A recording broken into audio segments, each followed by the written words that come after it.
آ گئے، یا رسول اللہ موت کا فرشتہ دروازے پر ہے، اندر آنے کی اجازت چاہتا۔ ہاں، جہاں موت پوچھ کے جائے کس ہستی کو بھلایا ہے، چند پونڈ کے پیچھے جہاں موت پوچھ کے جائے، آپ نے کہا آ جائے، وہ اندر آئے، السلام علیکم یا رسول اللہ، سلام پیش کرتا ہوں۔ میں نے آج تک کسی کو سلام نہیں کیا، آپ پہلی ہستی ہیں جنہیں سلام کر رہا ہوں، میں نے آج تک نہیں کسی کو سلام کیا، یا رسول اللہ آپ پہلی ہستی ہیں۔ اللہ نے کہا پوچھ کے اندر جانا، بن پوچھے نہ جانا۔ یا رسول اللہ مجھے حکم ہے کہ آپ سے پوچھوں، آپ جانا چاہیں تو میں لے جاؤں اور رہنا چاہوں تو میں چھوڑ کے واپس چلا جاؤں۔ طارق جمیل سے کوئی پوچھے، آپ سے کوئی پوچھے، پوچھا جا رہا ہے، موت پوچھ رہی کہ آؤں کہ نہ آؤں۔ تو آپ نے کہا اگر میں اجازت دے دوں تو میری جان نکالو گے؟ کہاں جی نکالوں گا۔ تو آپ نے جبریل کو دیکھا، کیا کہتے ہو، کیا کہتے ہو؟ تو جبریل نے عرض کی یا رسول اللہ، اللہ آپ کی ملاقات کے شوق میں۔ او میرے بھائیو بہنوں، ایسی موت مانگو اللہ سے، جب جا رہے ہیں تو اللہ خوش ہو رہا۔ ایسی موت نہ ہو جیسے بھاگا ہوا مجرم پکڑا جاتا ہے، ہتھکڑیاں لگا کے جیل میں لے جایا جا رہا ہے۔ ایسی موت مانگو اور ایسی زندگی گزارو۔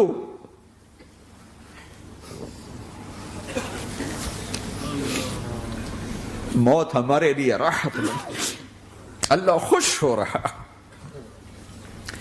جب سعد بن معاذ کا انتقال ہوا تو آپ نے فرمایا، میرے نبی نے فرمایا،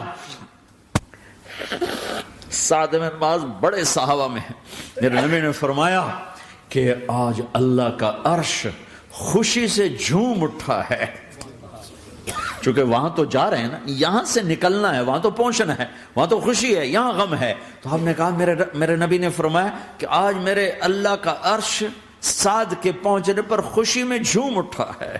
ایسی موت مانگو کہ اللہ کا عرش بھی خوشی سے جھومے، اللہ بھی خوش۔ کیا کر رہے ہو، کدھر جا رہے ہو؟ اس دھوکے کے گھر، اس مچھر کے پر، اس مکڑی کے جالے، اس دکھوں کے گھر، اس غموں کی دنیا میں کیا ڈھونڈتے ہو؟ جاؤ اللہ کو ڈھونڈو، جاؤ اس کے حبیب کو ڈھونڈو، پھر جاؤ مزے کی زندگی یہاں گزارو، مزے کی نیند قبر میں پوری کرو اور جنت میں ہمیشہ کی راحتوں کے مالک بن جاؤ۔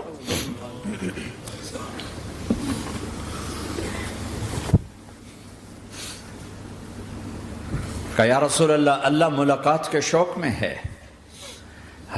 تو میرے نبی فرماتے کہ میرے حسنین کا کیا ہوگا؟ میں تو دیکھ رہا ہوں ایک زہر میں تڑپتا ہے، ایک بچوں سمیت نیزے پہ چڑھا ہوا ہے۔ ویسے بھی محرم ہمیں یاد دلاتا ہے کہ اللہ کو راضی کرنے کے لیے آخری حدوں تک پہنچنا بھی کامیابی کا صحرا گلے میں ڈالنا ہے۔ ایک نے فتح کا جھنڈا گاڑا، قیامت تک کے لیے ذلت اس کے ماتھے کا نشان بن گئی۔ ایک نے سر کٹا کے نیزے پہ چڑھایا اور قیامت تک کے لیے عزت کا صحرا گلے میں ڈال لیا۔ کیوں کہ ایک دنیا کی بازی ہارا پر اللہ کو لے کے جیت گیا، اور ایک دنیا کی بازی جیتا اور اللہ کو کھو کے ہار گیا۔ اللہ کو پالینے کے بعد کوئی ہار نہیں، اللہ کو کھو دینے کے بعد کوئی جیت نہیں۔ اللہ کو اپنا مطلب بناؤ، اللہ کو مطلب بناؤ، اللہ کو مطلب بناؤ، اللہ کو اپنی زندگی کا مقصد بناؤ۔ جبریل واپس جاؤ اور اللہ سے پوچھ کے آؤ میرے بعد میری امت کے ساتھ کیا کرے۔ واہ یا رسول اللہ۔ ہر کوئی اپنے بچوں کے لیے پریشان ہوتا ہے کہ میرے بچوں کا کیا بنے گا۔ آپ کہہ رہے ہیں میری امت کے ساتھ کیا کرے گا میرا اللہ؟ جاؤ اللہ سے پوچھ کے آؤ، میں پھر جواب دوں گا۔ واپس گئے، جواب آیا کہ اللہ کہہ رہے ہیں کہ ساتھ دوں گا۔ میرے رب کی عزت کی قسم، اور لاکھوں کروڑوں درود و سلام ہوں اس کملی والے پر۔ اگر آپ یہ سوال نہ اٹھاتے آج میں اور تم بھی بندر خنزیر ہوتے۔ بیچ میں وہ حائل ہو گئے، ان کے آنسو، ان کی دعائیں۔ مچھلی کھانے پر اللہ تعالیٰ نے موسیٰ علیہ السلام کی قوم کو، پورے شہر کو بندر بنا دیا۔ مچھلی کھانا کون سا گناہ ہے؟ اللہ نے کہا بس ہفتے کو نہیں کھانی، کھاؤ، اتوار پیر منگل بدھ جمعہ جمعہ کھاؤ، ہفتہ نہیں۔ مگر نہیں کھائیں گے، کھایا، اللہ نے بندر بنا دیا۔ شراب پینا مچھلی کھانے سے بڑا گناہ ہے، اور بیچنا اس سے بھی بڑا گناہ ہے، اور نشے کی چیزیں بیچنا اس سے بھی بڑا گناہ ہے، ماں باپ کی نافرمانی اس سے بھی بڑا گناہ ہے۔ میرے نبی سے پوچھا گیا یا رسول اللہ قیامت کب آئے گی؟ کہا اللہ کو پتا ہے۔ کہا کوئی نشانی بتا دیں، کوئی نشانی بتا دیں۔ تو آپ نے فرمایا جب ماؤں کو ذلیل کیا جائے گا قیامت آ جائے گی۔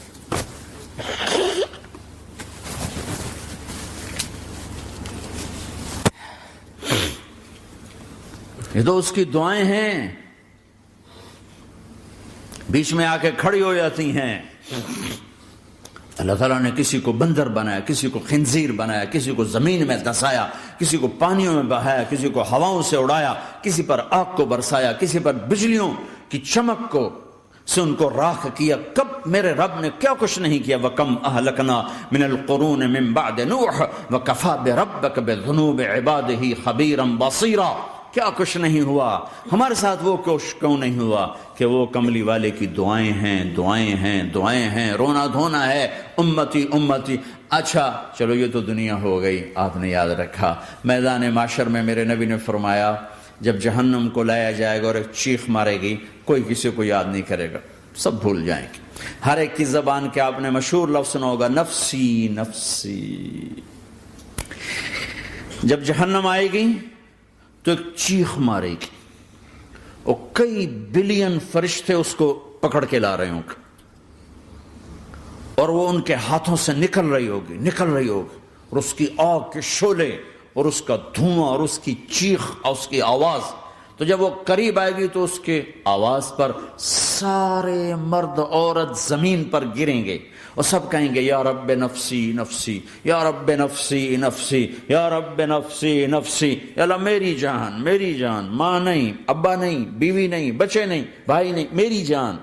چلو میں تو آپ عام لوگ ہیں، انبیاء نبی کہیں گے یا اللہ میری جان، ابراہیم خلیل جیسے کہیں گے یا اللہ میں کسی کا سوال نہیں کرتا، باپ کا بھی نہیں کرتا، میری جان۔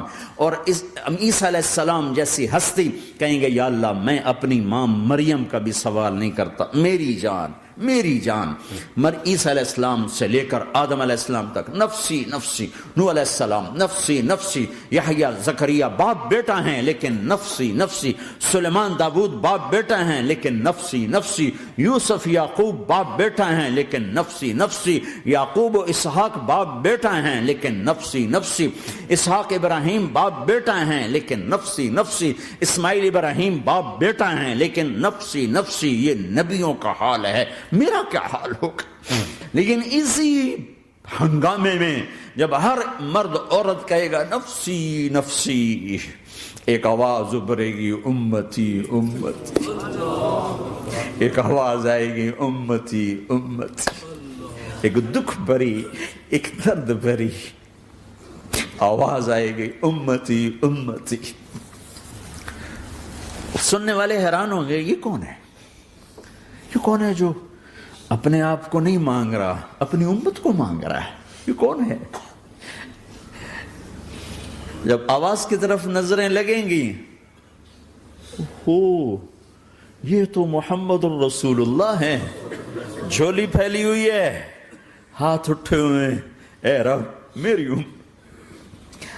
کون سی امت ساری زندگی شراب بیچتے رہے، کون سی امت ساری زندگی ڈرگز بیچتے رہے، کون سی امت ساری زندگی زنا کرتے رہے، کون سی امت ساری زندگی ظلم و ستم کے پہاڑ توڑتے رہے، ساری زندگی جوا کھیلتے رہے۔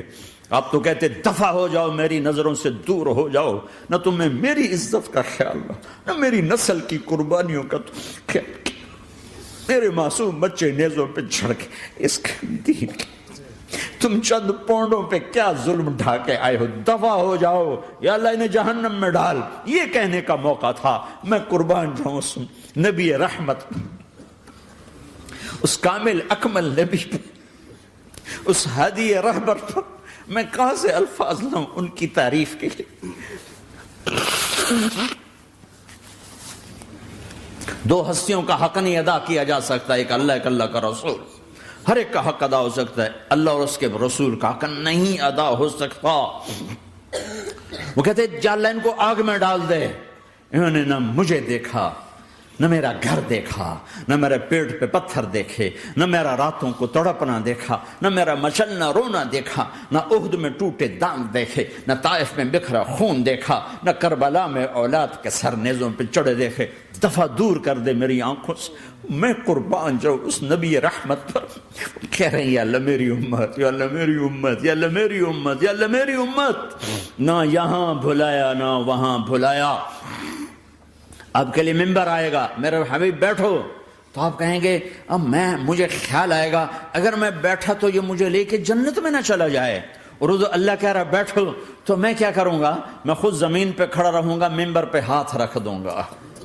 کہ اللہ تیری مان لی، میں ہاتھ رکھا ہوا ہے، لیکن میں بیٹھوں گا نہیں کہ میں اپنی امت کا آخری حساب کروا کے ہی جاؤں گا، ایسے نہیں جاؤں گا۔ آؤ بھائی، ہمارا نیا سال ہمارا سال تو محرم سے شروع ہوتا ہے۔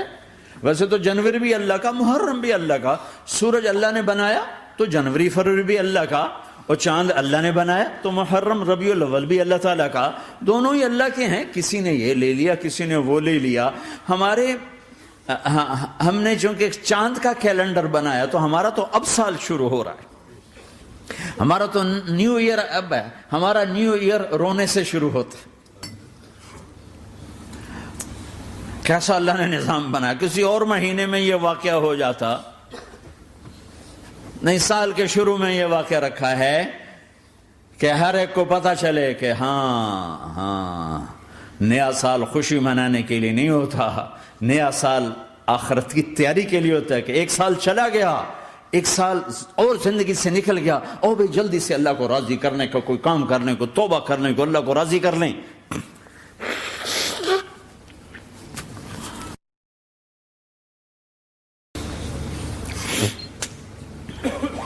لیکن آپ کیا کہہ رہے ہیں؟ یا رب امتی امتی، یا رب امتی امت، یا اللہ میری امت، یا اللہ میری امت، یا اللہ میری امت۔ اور ایسی شفقت و محبت آپ کہیں گے یا اللہ یہ میری امت کا حساب میرے حوالے کر، میں لوں گا، تو نہ لے، میں لوں گا۔ تو اللہ تعالیٰ فرمائیں گے آپ کیوں لینا چاہتے ہیں؟ کہیں گے میں اس لیے لینا چاہتا ہوں کہ ان کے جتنے عیب ثواب ہیں نا وہ کسی کو پتہ نہ چلے، بس میرے سامنے ہی آ جائیں تو ان کو شرمندہ نہ ہونا پڑے، تو میں قربان جاؤں۔ پھر وہ رب محمد ہے، اس نے اپنے حبیب کی لاج رکھنی ہے، وہ کہیں گے میرے محبوب اگر آپ ان کا حساب لیں گے اور آپ ان کے گناہ دیکھیں گے تو پھر ان کو آپ سے تو بڑی شرم آئے گی، نہیں میں آپ کو بھی نہیں دیتا، میں ان کا حساب پردے کے پیچھے لوں گا، کسی کو پتہ نہیں چلنے دوں گا۔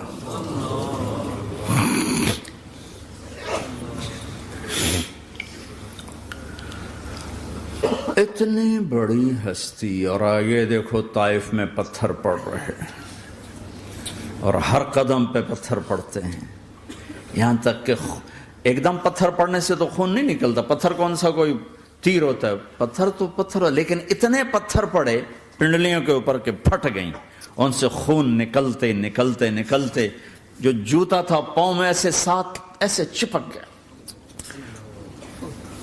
اور ساری کائنات کے دلہا سردار بے ہوش ہو کے گرے۔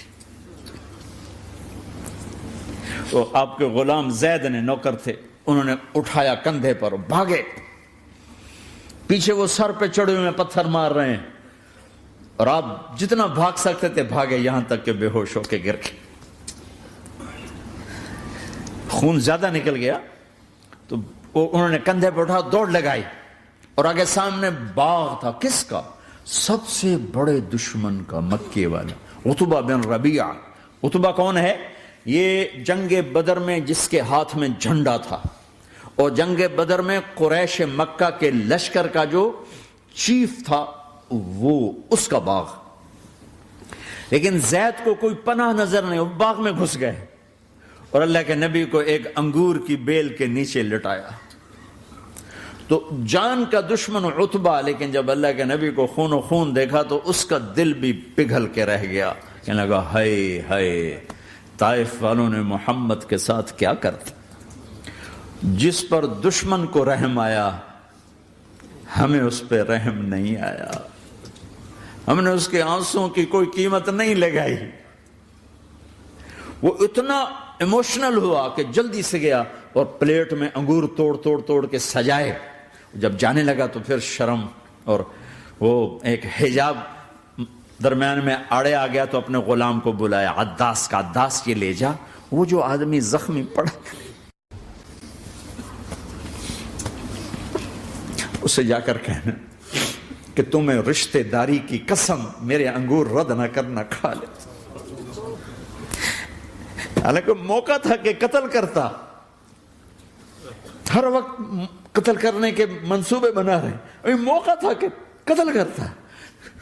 ایسا حال تھا کہ قاتلوں کے بھی آنکھوں میں آنسو آ نہیں آئے تو تمہاری آنکھوں میں نہیں آئے۔ چند پونڈوں پہ اپنے نبی کو بیچ دیا۔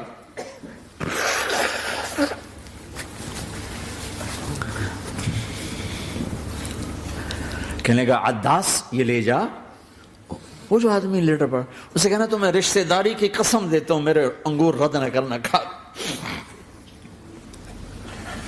عداس آئے اور آ کر انگور پیش کیے، تو اب آپ نے ایک انگور اٹھا کر بسم اللہ، تو عداس کہنے لگا یہ لفظ یہاں تو لوگ نہیں بولتے۔ آپ نے پوچھا تو کہاں کا ہے؟ کہا میں نینوا کا ہوں۔ اچھا، میرے بھائی یونس کے شہر کا، یونس علیہ السلام۔ وہ کہنے لگا وما ادراک ما یونس، آپ کو یونس کا کیسے پتا ہے؟ تو آپ نے فرمایا میں اللہ کا نبی ہوں، وہ بھی اللہ کا نبی تھا۔ تو عداس نے ایک دم آپ کے پاؤں پکڑے اور چومنا شروع کیا اور کلمہ پڑھ لیا، تو آپ کو اپنے سارے زخم بھول گئے۔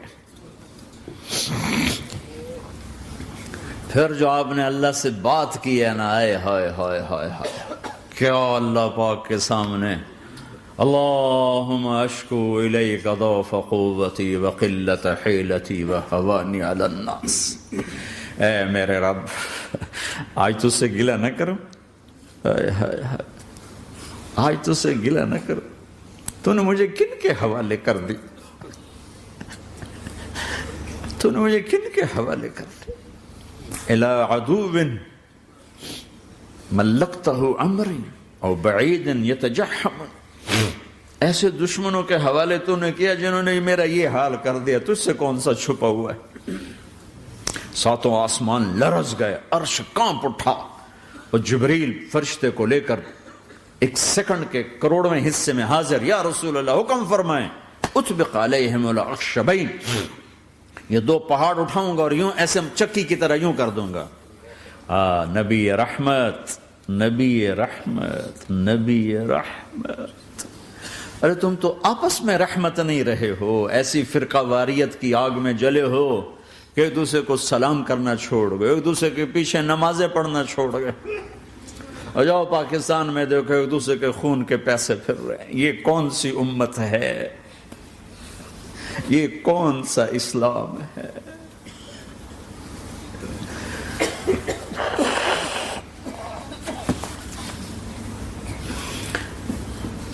حضرت عائشہ نے پوچھا یا رسول اللہ آپ کو سب سے زیادہ تکلیف کہاں پہنچی؟ کہا طائف میں، طائف میں۔ 23 برس میں سب سے زیادہ تکلیف کہاں پہنچی؟ فرمایا طائف میں۔ جنہوں نے اتنی زیادہ تکلیف پہنچائی تھی ان سے بدلہ لینے کا وقت آ گیا ہے، اور فرشتہ حاضر ہے، اللہ کی منشا شامل ہے، کر دوں؟ کہ نہیں، یہ نہ صحیح، ان کی نسل میں شاید کوئی ایمان لے آئے، لعل اللہ ان یخرج من اصلابہم من یوحد اللہ، یہ نہیں تو ان کی نسل ہی شاید کلمہ پڑھ جائے۔ میں عذاب دلانے نہیں آیا، میں تو رحمت بن کر آیا ہوں۔ ما بعثت لعانا، میں لان تان کرنے نہیں آیا، انما بعثت رحمتا، میں تو رحمت بن کے آیا ہوں۔ اب ممبر پہ بیٹھنے والے لانتیں برسا رہے ہیں اپنوں پر.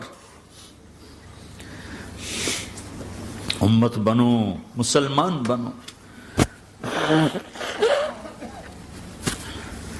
اس دعا پر آسمان کے فرشتے روئے ہیں. ساتوں آسمان کے فرشتوں میں ہلچل مچ گئی. میرے بھائیو، یہاں کوئی آزاد نہیں ہے. موت سے لڑو، دکھاؤ. بڑھاپے سے لڑ کے دکھاؤ. غم اور دکھوں سے لڑ کے دکھاؤ. یہاں پابند بن کے چلو اس اللہ کے جس کی شہنشاہی ہے، اس اللہ کے جس نے مجھے بنایا. اس اللہ کے پابند بنو جس نے مجھے آنکھوں کا نور دیا، زبان میں بول دیا، جسم میں طاقت دی، عقل کو سمجھنے کے اوصاف دیے. اس اللہ کے پابند بن کے چلو جس نے قرآن کو اتارا، جس نے دھرتی کو بچھایا، جس نے آسمان کو اٹھایا، جو موت دینے والا ہے، جو موت کے بعد اٹھانے والا ہے. اس اللہ کے پابند بن کے چلو جو میرے جسم کو چورا چورا کرنے والا ہے، میری ہڈیوں کو ریت کی طرح ذرہ ذرہ کرنے والا ہے. اس اللہ کی مان کے چلو جو پھر مجھے میرے اس پارا پارا وجود کو پھر جمع کرنے والا ہے. اس اللہ کے سامنے جھکو جو قبروں کو پھاڑ کر مجھے پھر کھڑا کرنے والا ہے. اس اللہ کے سامنے جھکو جو ساری آدم کی مردہ نسل کو دوبارہ زندہ کرنے والا ہے. اس اللہ کے سامنے جھکو جو زمین آسمان کو ایک دن توڑنے والا ہے، توڑ کے پھر بنانے والا ہے. اذا السماء انفطرت واذا الكواكب انتثرت واذا البحار فجرت واذا القبور بعثرت. زمین آسمان کو ہلا رہا ہے، موت دے رہا ہے. اذا زلزلت الارض زلزالها، زمین پہ موت آ رہی ہے. اذا السماء انفطرت، آسمان مر رہا ہے. اذا الشمس قورت، چاند سورج مر رہا ہے. وَإِذَا الْجِبَالُ سُيِّرَتْ، یہ پہاڑوں کی موت ہے. عرش فرش لوح قلم کرسی ہر شے کو فنا کے گھاٹ اتارنے والا اور خود ہمیشہ باقی رہنے والا، دائم رہنے والا، قائم رہنے والا، اپنی ذات میں قائم، اپنی ذات میں دائم، موت سے پاک، تھکن سے پاک، نیند سے پاک، اونگ سے پاک، ظلم سے پاک، ذوق سے پاک، خزانوں کا مالک، عزت کا مالک، قوت کا مالک، شہنشاہی کا مالک، کبریائی کا مالک، ہیمنت کا مالک، جبروت کا مالک، جبروت کا مالک، خزانوں کا مالک، فرشتوں کا مالک، جبریل کا مالک، میکائیل کا مالک، اسرافیل کا مالک، اسرائیل کا مالک، طارق جمیل کا مالک، برمنگم والوں کا مالک، آدم کی ساری نسل کا مالک، 2 پاؤں پہ چلنے والوں پر بادشاہ، 4 پاؤں پہ چلنے والوں کا مالک، پانی کی مخلوق، ہوا کی مخلوق، زمین کی مخلوق، رینگنے والے، اڑنے والے، تیرنے والے، جھپٹنے والے، دوڑنے والے، پھاڑنے والے، ڈسنے والے، سب پر میرے اللہ کی شہنشاہی ہے. للہ ملک السماوات والارض وما فیہن، لہ ما فی السماوات وما فی الارض وما بینہما وما تحت الثری وان تجہر بالقول فانہ یعلم السر واخفی. وہ کون ہے؟ اللہ. اللہ کیسا ہے؟ لا الہ الا ہو، کوئی اس جیسا نہیں، اکیلا معبود ہے. صفات کیسی ہیں؟ لہ الاسماء الحسنى. کیا صفات ہیں؟ الرحمن الرحیم، الملک القدوس، السلام المؤمن، المہیمن العزیز الجبار المتکبر، الخالق الباری المصور الغفار القہار الوہاب، الرزاق الفتاح العلیم القابض الباسط الخافض الرافع، المعز المذل السمیع البصیر الحکم العدل، اللطیف الخبیر الحلیم العظیم الغفور الشکور العلی الکبیر الحسیب المقیت الجلیل الکریم، الرقیب المجیب الواسع، المجید الحق، الوکیل القوی، المتین الولی، الحمید المحصی، الودود، المبدی المعید، المحیی الممیت، الواجد الماجد، الواحد الاحد، الصمد القادر، المقتدر، المقدم، المؤخر، الاول، الاخر، الظاهر، الباطن، الوالي، المتعال، البر التضاب، المنتقم، العفو الرؤوف، مالك الملك ذو الجلال والإكرام، المقسط الجامع الغني المغني المانع الضار النافع النور، الهادي البديع الباقي الوارث الرشيد الصبور جل جلاله. ذلكم الله ربكم الحق، یہ ہے تمہارا اللہ.